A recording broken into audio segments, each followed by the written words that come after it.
We are now joined by UFC Women's Featherweight Megan Anderson, and you can add to that UFC Women's Featherweight title challenger Megan Anderson, just announced opposite Amanda Nunes at UFC 256 in December. Megan, paint the picture for us. What were you doing when you got the call, presumably from your team at Paradigm, that you were getting the next shot at Amanda Nunes? Well, it was kind of a crazy week because at the start of the week, we were having conversations with Clint, who was the head of nutrition at the PI, if it was legitimately possible for me to make 135 pounds. So it kind of went from, can we make 135 pounds to we're fighting for the title at the end of the week. So it was a crazy 5 days, but for us on Wednesday, we got a call saying maybe Amanda in December. I was like, yep, I'm in. Just let me run it past my coach. Called him. I was like, yeah, maybe Amanda in December. He's like, let's go. So I was like, okay. So we told him. Mick said, leave it with me. And then on Friday, like 3:15 p.m., I was in a meeting. And I got a call. I was like, hang on a second, I need to take this. And he's like, yep, Amanda is in, and they want to announce it today. And I was like, sign my name wherever you need to. I'm in. So, so it was 2 days from when you first got the call. Because every time you and I would talk, right, I would have to ask you, hey, any fight news, anything going on? You would say, no, no news, I'm ready. We're talking to Mick. So it went from nothing to Amanda Nunes in 48 hours? Pretty much, yeah. Because we spoke with Mick earlier that week and told him no, like 135 pounds physically is impossible. But he's like, look, I'm on it. I'm on it every day. I'm trying to find people, and all of a sudden, within 2 days, it happened, and that's generally how quick it pretty goes. Like most of my fights have been, we can't find anyone, we can't find anyone, can't find anyone, and then we've got someone, and it's announced that day. So it always goes really quickly, and I don't know why, but I'm really excited for the opportunity. I mean, yeah, it's a tremendous opportunity. How did the feeling of the we can't find an opponent, we can't find an opponent, we have somebody, how did it compare to that somebody being Amanda Nunes versus, all due respect, other people you fought recently who don't have her resume? Yeah, obviously I was excited straight away. I'm excited for any fight.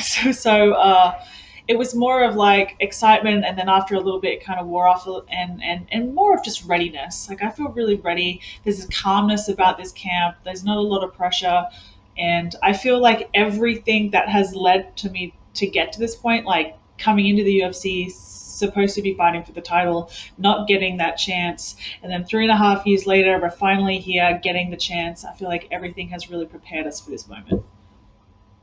Okay, so again, you are a great source of what we don't know. I haven't seen where this fight is scheduled to take place yet. It is in December. Do you know? Is it Abu Dhabi? Is it Apex? Is it somewhere else? I have no idea. They haven't really told us any of the details, but I know that Dana's come out and said that he wants to go back to Abu Dhabi. So it's obviously an option. It's either that or the Apex. So we'll be ready for either one. I would love to go to Abu Dhabi. I think it would be a great experience, but I'm also happy to fight in Vegas. Okay, aside from the travel bucket list, it's big octagon versus small octagon. I know you fought with both. What do you think suits you better against Amanda? Honestly, obviously from a striking perspective, the larger cage works better, but I've also fought in Invicta in the smaller cage and done very well. So really it just is like me just making sure that I stick to my game plan.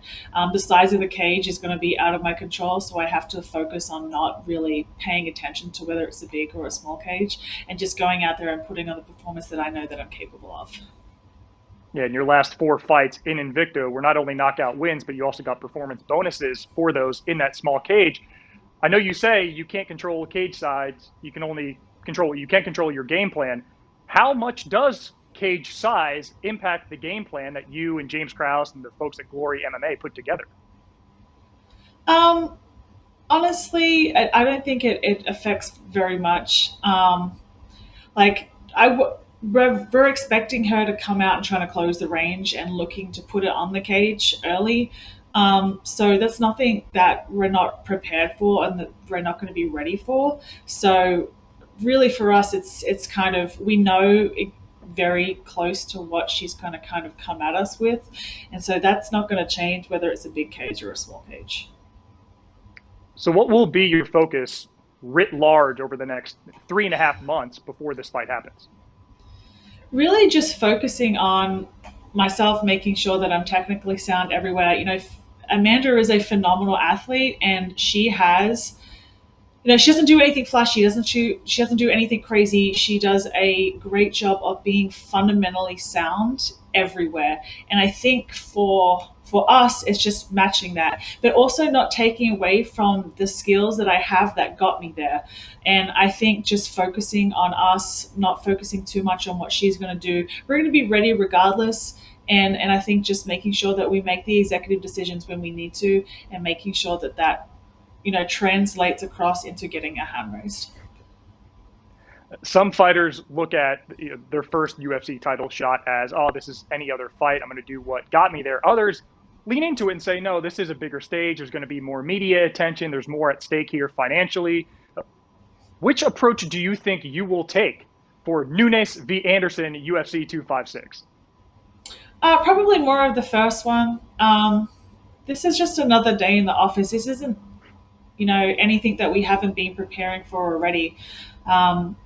Each fight is always the biggest fight of your career, and I've been in high profile fights before, and I have had, a lot of media, and, for some reason I always get a lot of media requests, and that's something that I'm always used to. So it's going to be no different here.